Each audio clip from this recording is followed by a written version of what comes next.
নমস্কার বন্ধুরা, দীপাস কিচেনে আপনাদের সবাইকে স্বাগত।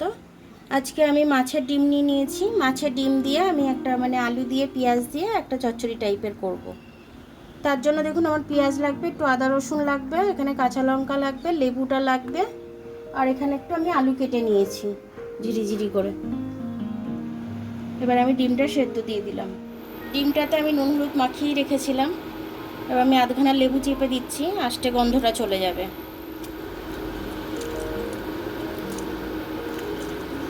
সেদ্ধ করে নেব। এটা সেদ্ধ হয়ে গেলে জলটা ফেলে দেব আমি।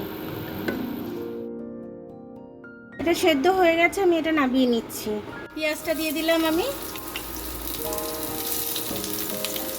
কাঁচা লঙ্কাগুলো দিয়ে দিচ্ছি। কাঁচা লঙ্কাগুলো চিড়ে আমি দিয়ে দিলাম, আর এখানে আদা আর রসুনটা একটু বেটে নেব।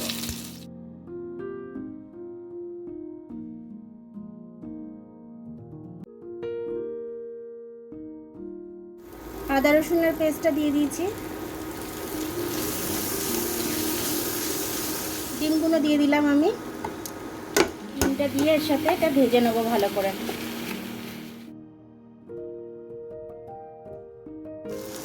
হলুদ দিয়ে দিলাম, একটু লঙ্কার গুঁড়ো দিয়ে দিচ্ছি। কাঁচা লঙ্কা আমার দেওয়াই ছিল। আমি একটু জল দিয়েছি, জল দিয়ে এবার আমি এটাকে ভালো করে কষে নেব। টমেটোটা দিয়েছি আমি, দিয়ে কষে নিয়েছি। এবার আমি জলটা দিয়ে দেবো।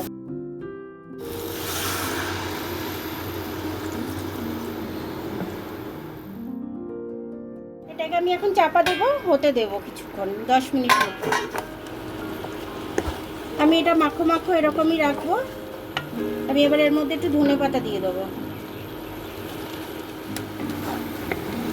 ওই ধনেপাতাটা দিয়ে একটু ভালো করে মিশিয়ে নেবো।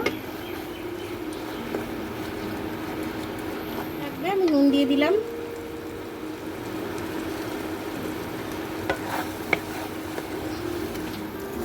এবার এটাকে আমি নামিয়ে নেব। আমার তরকারিটা খুব সুন্দরভাবে হয়ে গেছে।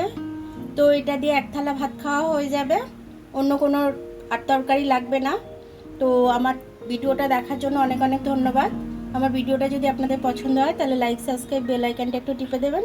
আর যদি ফেসবুক থেকে দেখেন তাহলে লাইক আর ফলোটা একটু করে দেবেন। আবার কাল দেখা হবে নতুন রেসিপির সাথে। ততক্ষণ আপনারা ভালো থাকবেন, আমি আসছি।